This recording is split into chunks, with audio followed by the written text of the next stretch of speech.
Hello everyone, আসসালামু আলাইকুম। কেমন আছেন সবাই? আশা করছি সবাই বেশ ভালো আছেন, সুস্থ আছেন।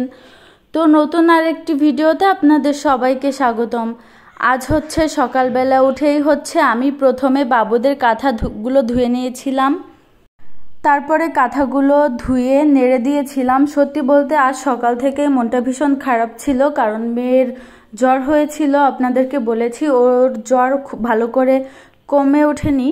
তারপরে মা দেখি খিচুড়ি রান্না করেছিল। আজ ওয়েদারটা বেশ ভালো মাশাআল্লাহ। তো বৃষ্টিময় ওয়েদার মানেই তো খিচুড়ি। তো মা এমনি নর্মাল একটা খিচুড়ি রান্না করেছিল, যেটা খেতে ভীষণ মজা হয়েছিল। তো সকাল সকাল আমি খিচুড়ি খেয়েছিলাম। আর সকালবেলায় তো আমি চা খাবই, এটা আমার রেগুলার ভিডিওতে ইনশাল্লাহ আপনারা দেখতে পারবেন, কারণ চা ছাড়া তো আমার চলেই না। তো চা খাওয়া শেষ করে আমি বসেছিলাম। তো আমার বাসা থেকে ফোন দিচ্ছিল বারবার আন্টির বাসায় আসার জন্য, কারণ আন্টির বাসায় সবাই একসাথে হয়েছে। আমারও মনটা ভীষণ খারাপ ছিল, তো ভাবলাম যে যাই। তো আমি যে বেড়াতে যাব এটা সিদ্ধান্ত নিতে নিতে, মানে সেই সকালেই বলেছিল, সিদ্ধান্ত নিতে নিতে আমার প্রায় দুপুর 3টা বেজে গিয়েছে। তারপরে চলেও এসেছি। আসার পথে কোনো ভিডিও করতে পারিনি, কারণ এই প্রথম আমি বাবুকে নিয়ে একা বাইরে বের হয়েছিলাম। আর বাবু আমার কোলে ছিল, যার কারণে ফোন ব্যাগ থেকে বের করিনি, কারণ ফোন গেলেও আমার কোনো সমস্যা নাই, কিন্তু বাবুর যদি কোনো ক্ষতি হয় এই ভয়ে আমি ফোন একবারের জন্য ব্যাগ থেকে বের করিনি, আর ভিডিও করার সাহস তো পাইনি। তারপরে দেখতে দেখতে আন্টিদের বাসায় চলে এসেছি। আর বাবুর তো মনে করেন যে মাশাআল্লাহ দিলে আর জ্বর আসে নাই। আমার মেয়েকে আমার মতো হলো কিনা আল্লাহ ভালো জানেন, কারণ আমার কিন্তু অসুস্থ থাকলে, ঘুরতে গেলে, বেড়াতে গেলে আমি কিভাবে যেন সেরে উঠি, আর আমার মেয়েও দেখছি তাই।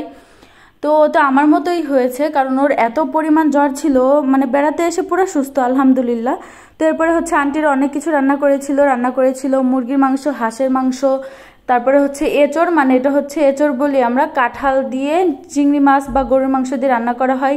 তারপরে ছিল মাছ ভুনা, মাছের ঝোল, তারপরে আরও বেশ কয়েক আইটেমের ভাজি, ভর্তা, এগুলো ছিল। এগুলো টুকিটাকি রান্না করেছিল। তারপরে রান্না করেছিল পোলাও, সাদা ভাত, আর সাথে ছিল পায়েস। তো এগুলোই ছিল আমাদের দুপুরের খাবার আলহামদুলিল্লাহ।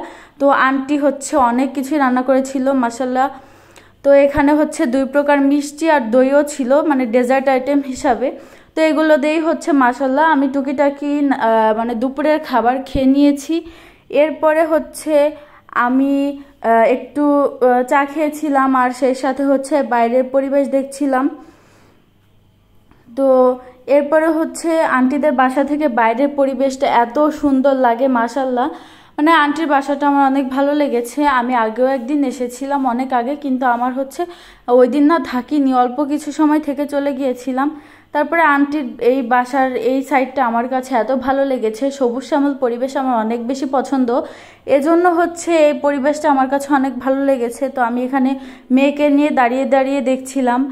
আর আমার মেয়ে তো আল্লাহর রহমতে এখন অনেকটা সুস্থ আছে। সবাই দোয়া করবেন আমাদের জন্য। Thanks for watching. আল্লাহ হাফেজ।